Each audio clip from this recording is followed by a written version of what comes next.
Assalamualaikum warahmatullahi wabarakatuh. Bapak dosen, izin memperkenalkan diri, Praja Muda Ahmad Fiqo Akhira Laksa, NDP 330515. Izin memaparkan materi terkait pemenuhan tugas ujian akhir semester dari Pasifar, mata kuliah pelayanan publik. Pelayanan publik adalah kegiatan atau rangkaian kegiatan dalam rangka pemenuhan kebutuhan pelayanan sesuai dengan peraturan perundang-undangan bagi setiap warga negara dan penduduk atas barang, jasa, atau pelayanan administratif yang disediakan oleh penyelenggara pemerintah sebagai pelayan publik, yaitu setiap institusi penyelenggara negara sebagai seorang pelayan publik wajib memiliki hal senang melayani. Yang perlu digarisbawahi atau di-highlight di sini adalah konsep sebagai pelayan publik, di mana dulunya pelayan publik senang dilayani, sekarang harus senang melayani. Selanjutnya ada tuntutan pelayanan publik, ada 5: faster, smarter, cheaper, better, and easier. Yang pertama, faster, di mana seorang publik harus memiliki kecepatan di segala hal agar pekerjaan dan dapat terselesaikan dengan cepat. Yang kedua, yaitu smarter, di mana seorang pelayan publik harus memiliki pemikiran yang pintar agar jika terjadi problem atau masalah dapat terselesaikan dengan mudah. Yang ketiga ada cheaper, di mana pelayan modern harus mampu memudahkan untuk masyarakat menggunakan segala fasilitas pelayanan publik dengan sepenuhnya dan maksimal. Selanjutnya ada better, di mana pelayanan yang terkini harus lebih baik dari pelayanan sebelumnya dan mampu memodifikasi dari kesalahan atau kekurangan pelayanan yang lama.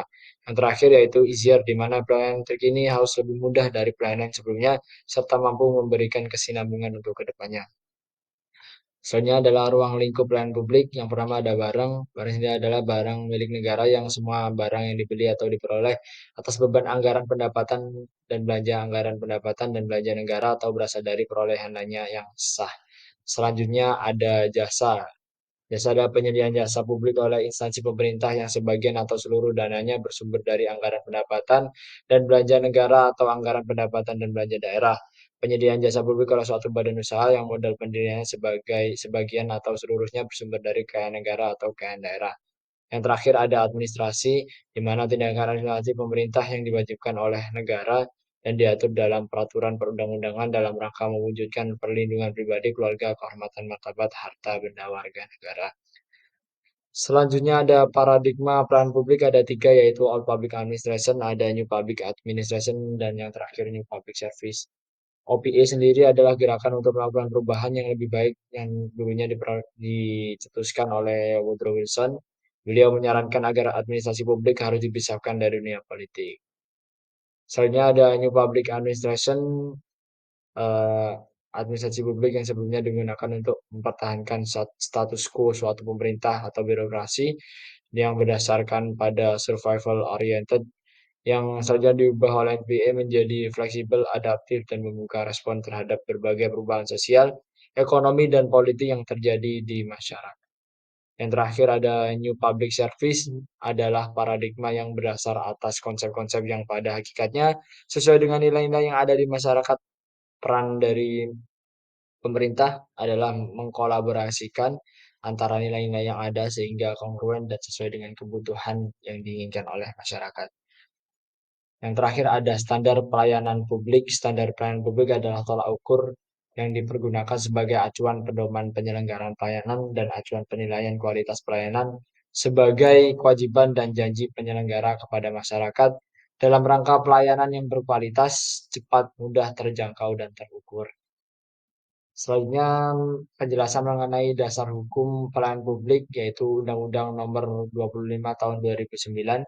Di bab 1 di ketentuan umum dijelaskan bahwasanya pelayanan publik adalah kegiatan atau rangkaian kegiatan dalam rangka pemenuhan kebutuhan pelayanan sesuai dengan peraturan perundang-undangan bagi setiap warga negara dan penduduk atas barang, jasa, dan atau pelayanan administratif yang disediakan oleh penyelenggara pelayanan publik.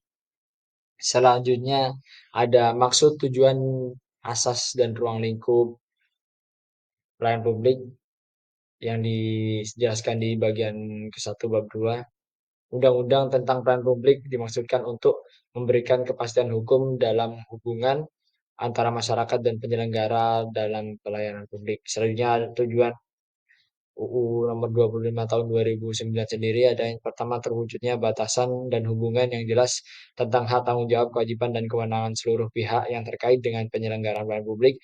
Selanjutnya ada terwujudnya sistem penyelenggaraan pelayanan publik yang layak sesuai dengan asas-asas umum pemerintah dan korporasi yang baik. Selanjutnya terpenuhi penyelenggaraan pelayanan publik sesuai dengan peraturan perundang-undangan. Dan yang terakhir terwujudnya perlindungan dan kepastian hukum bagi masyarakat dalam penyelenggaraan pelayanan publik.